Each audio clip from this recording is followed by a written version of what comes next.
Good evening. I am Christopher Amin. And I am Kati Tinampay. I am Loreto Gaso. And I am Ricky Asoy. And we are the MINERS Group. M stands for motivated. I stands for imaginative. And for being nature lover. E, become energetic. R for being responsible.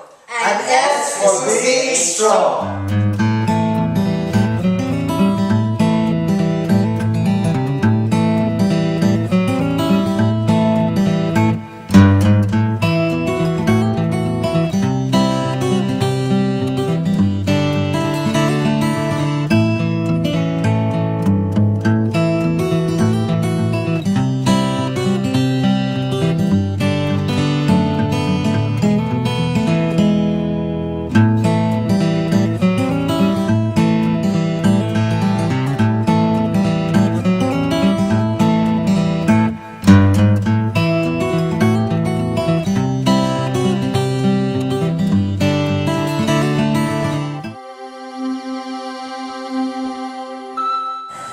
It is at increasingly alarming rates of the wheat deforestation runs right now.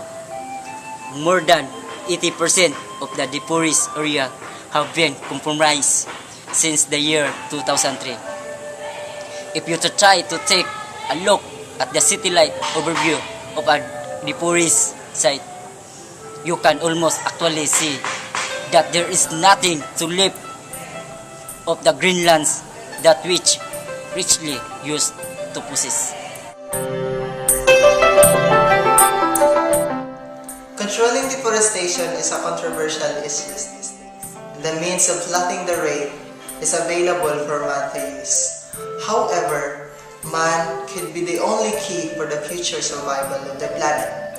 Without much enthusiasm and care for the remaining part of nature, it's likely to flourish one day without us knowing about it. The earth is totally threatened by the loss of nature because it remains to be our number one hope in breathing and living on this planet.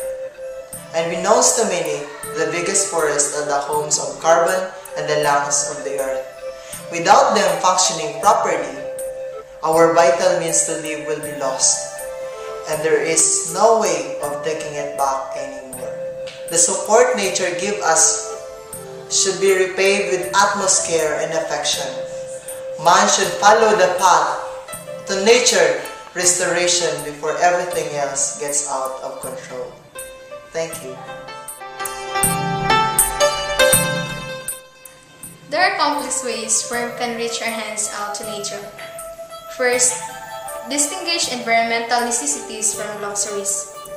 The latter are the ones that are nice to have, but are actually countless. Necessities are the basic things we must have in order to survive. Combat ecological change through knowing what can be eliminated and what should be retained. All about that, three things: nature, safety of the people, are the health should be this. Second, saving paper, fixing car fumes, and lessening energy consumption could always be ways to help nature minimize the floating carbon dioxide in the air. These greenhouse gases are answerable for destroying the ozone, which then is responsible for the ultraviolet rays coming in. You see, if you do not take part in the preservation of wildlife, we can lose the battle at any time of the day.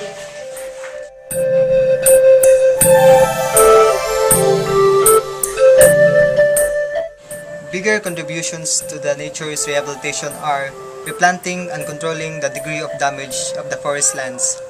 Government policies should be strictly implemented and followed. Illegal use of forest and its inhabitants should thus be constrained. If people are governed by laws which threaten them, they will surely back off from any unlawful and illegitimate activity.